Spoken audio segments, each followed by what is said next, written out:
Las 4 loquísimas teorías conspiranoicas que dicen que el Titanic no se hundió por el iceberg tenía todas las papeletas para convertirse en material de elucubración conspiranoica. Un accidente ocurrido hace ya más de un siglo que tuvo lugar en alta mar, lejos de la mirada de cualquiera que no estuviera involucrado en la catástrofe. Un desastre colosal, de un tamaño tan grande que los periódicos de la época debieron enloquecer con la noticia. Y lo más importante, cuenta con una superproducción hollywoodiense que ha construido en el imaginario popular una versión de los hechos difícilmente modificable para los que hayan visto la película y no hayan indagado más.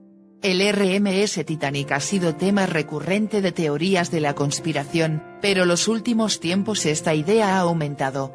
Primero, por la difusión cada vez mayor de lo que aparece en el libro La nave que nunca se hundió, de Robin Gardiner.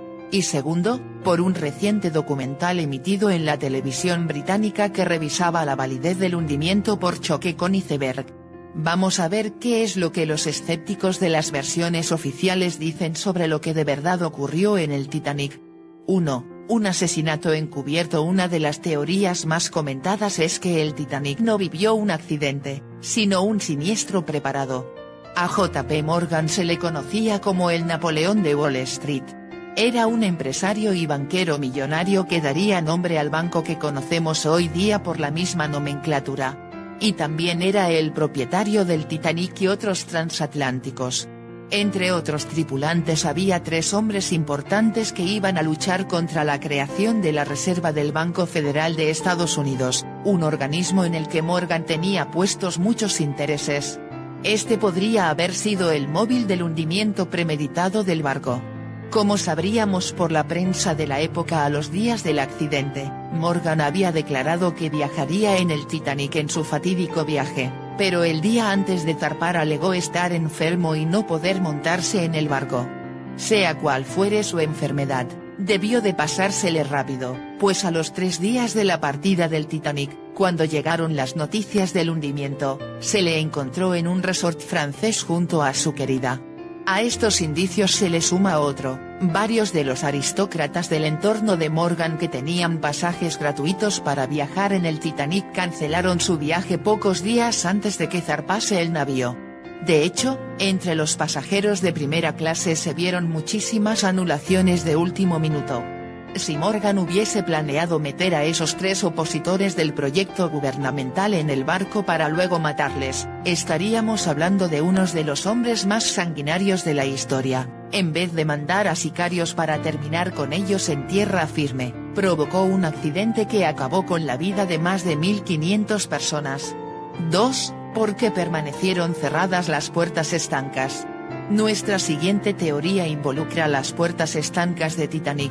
En teoría, si estas puertas hubieran sido abiertas el barco podría haberse asentado en una quilla uniforme y, con ello posiblemente mantenerse a flote el tiempo suficiente hasta que llegaran los buques de rescate, que, por cierto, esperaban que llegasen mucho antes. ¿No es eso prueba suficiente de que alguien quería que el Titanic se hundiese de todas las maneras? Pero después de un análisis rápido se comprueba que esta teoría tiene poca validez. Primero, no había puertas estancas entre ninguno de los 4 primeros compartimentos, por lo que era imposible que se redujese de forma significativa la concentración de agua que había en la proa. Y segundo, algunos cálculos hechos por expertos demostraron que cualquier cantidad significativa de agua que hubiese ido a popa desde la 4ª sala de calderas habría provocado, de todas maneras, el hundimiento del transatlántico, y lo habría hecho, además, dejando al barco sin luz por más de 1 hora de tiempo extra y acortando el periodo de hundimiento en 30 minutos vitales. Es decir, las razones para no ordenar la apertura de las puertas superaban en peso los motivos para sí hacerlo. 3. El cambiazo con el Olympic, a favor. Esta es la teoría de mayor peso en Internet. La que más comentarios y cavilaciones ha suscitado entre los buscadores activos de la verdad. La empresa inglesa propietaria del Titanic era White Star Line, y justamente en 1912 se encontraba en graves problemas. A principios de siglo los de Liverpool se pusieron como objetivo crear los buques más grandiosos y lujosos de todos los océanos. Ese proyecto germinó en la construcción de 3 barcos cuasi idénticos, el Titanic, el Britannic y el Olympic, la Niña Bonita. Fue precisamente esa última embarcación la que sufrió un duro choque. El 20 de septiembre de 1911, el Olympic tuvo un grave incidente con un buque de guerra, el HMS Auke, que se acercó demasiado debido a la turbulencia de la hélice del Olympic colisionando con este y provocándole graves desperfectos. Tras un análisis de los hechos, se declaró culpable del incidente al Olympic, por lo que el seguro no cubrió los gastos de la reparación. A los mandos iba el capitán Edward John Smith, el mismo que capitanearía también el primer y último viaje del Titanic. Que decidió hacer entonces White Star Line, compañía participada por dinero de Morgan, para evitar la bancarrota. Cobrarse el seguro haciendo trampas. Esa, que era una estrategia no del todo ajena en el mundo de los barcos intercontinentales, se llevaría aquí a lo grande, costeando uno de los barcos más costosos de los 7 mares. Olympic y Titanic eran barcos casi gemelos. Misma estructura, mismos materiales. Mismo aspecto incluso, salvo para el ojo avezado y por los rótulos nominativos de ciertos puntos de cada barco. Según esta teoría promovida por Robin Gardiner, el cambiazo se dio durante su atraco en Belfast. El Olympic tenía que pasar por ese puerto para su reparación y es ahí donde algunos trabajadores habrían intercambiado los rótulos. Los botes salvavidas tenían dibujados distintos letreros, y otros detalles para hacer pasar al Olympic por el barco que todos conocemos. Así que el falso Titanic partiría en unos días hacia su destrucción segura. Eso, especula Gardiner, es el motivo por el que tanto le costó encontrar trabajadores que quisieran enrolarse al viaje intercontinental. Pese a que Reino Unido estaba en medio de una huelga del carbón y había mucha mano de obra parada, los rumores de los astilleros habrían llegado a las personas de a pie, que habría decidido pasar de la oferta laboral. Mientras tanto otro barco, el Californian, perteneciente al holding de JP Morgan y destinado al transporte de mercancías y pasajeros, no tuvo problemas para abastecerse de carbón para realizar un viaje a los Estados Unidos 5 días antes de que partiese el Titanic.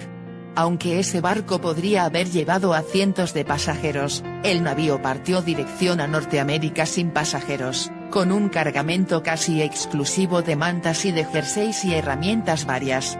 ¿Y a dónde fue a pasar ese otro buque? Justo a las inmediaciones en las que el Titanic colisionaría más tarde, supuestamente, con un iceberg. El Californian se quedó por la zona con los motores encendidos, y su capitán dormía vestido en un sofá del puente en vez de retirarse a su camarote. ¿Una señal de que sabía que algo podía pasar? Más tarde el Titanic le mandó 3 mensajes al barco, el último de ellos informando sobre su posición. El defensor de la conspiración va incluso más lejos: es imposible que un iceberg haga quebrar a un barco inquebrantable, según los estándares de la época. Lo que había sucedido en realidad es que en la zona había varado otro barco ultramarino con las luces apagadas. La rozadura voluntaria con ese otro viejo barco es lo que hizo que el Titanic se hundiera. Pero según el plan de la conspiración, algo salió mal. Desde el Titanic divisaron en el horizonte un barco a unos 8 kilómetros de su posición y pensaron que era el Californian. Fue entonces cuando chocaron, pero en verdad ese era un bote distinto.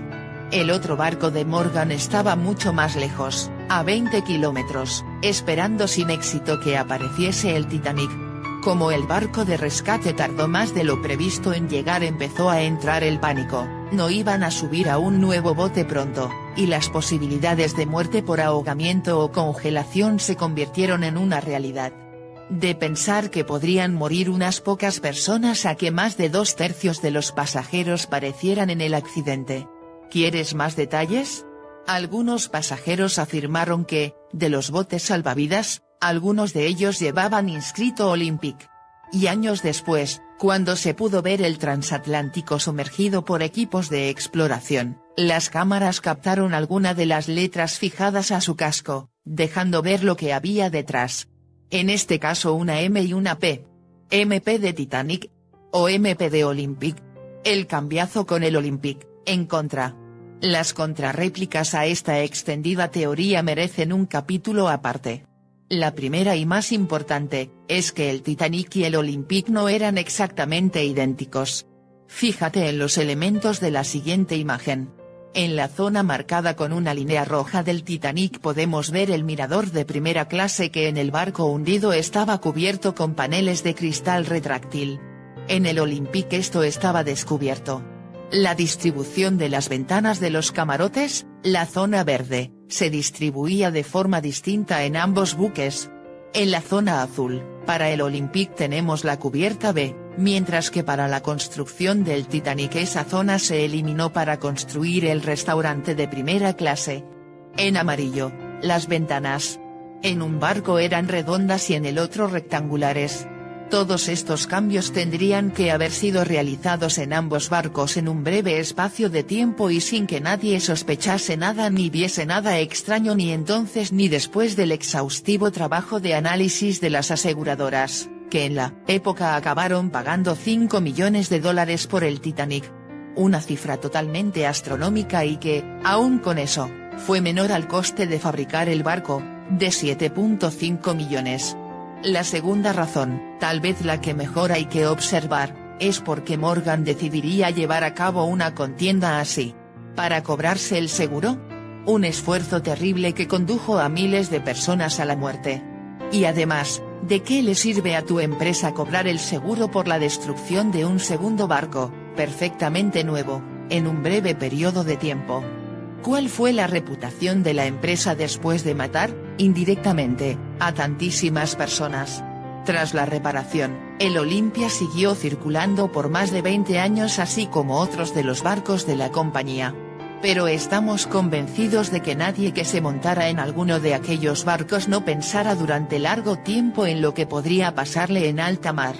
4. Malos humos desde Belfast. La última teoría, la que se ha defendido en el documental de reciente emisión en Channel 4 Titanic, The New Evidence, cuenta que no fue el choque con un iceberg lo que causó el trágico hundimiento del transatlántico, sino un fuego en las calderas que se habría iniciado incluso antes de abandonar los astilleros de Belfast.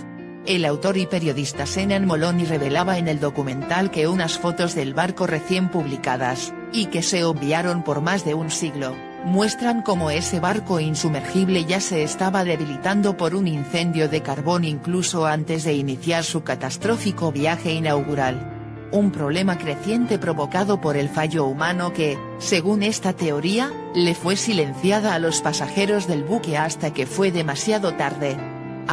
Esta teoría defiende que el impacto contra el iceberg no habría causado un efecto tan devastador si no fuese porque, en una coincidencia letal, el golpe se produjo en la zona de la embarcación que había sido debilitada por el fuego. Como se defendía también en su momento, la fortaleza del Titanic se basaba en varios sistemas de seguridad, y solo un accidente en el que se acumulasen varias incidencias podrían provocar su hundimiento. Todas las miradas vuelven al empresario Morgan y su cancelación del último minuto. ¿Tal vez él sí había visto la señal profética que mandaba el humo negro? Esta es una de las teorías más viejas, y tal vez la más fundamentada, aunque no probada.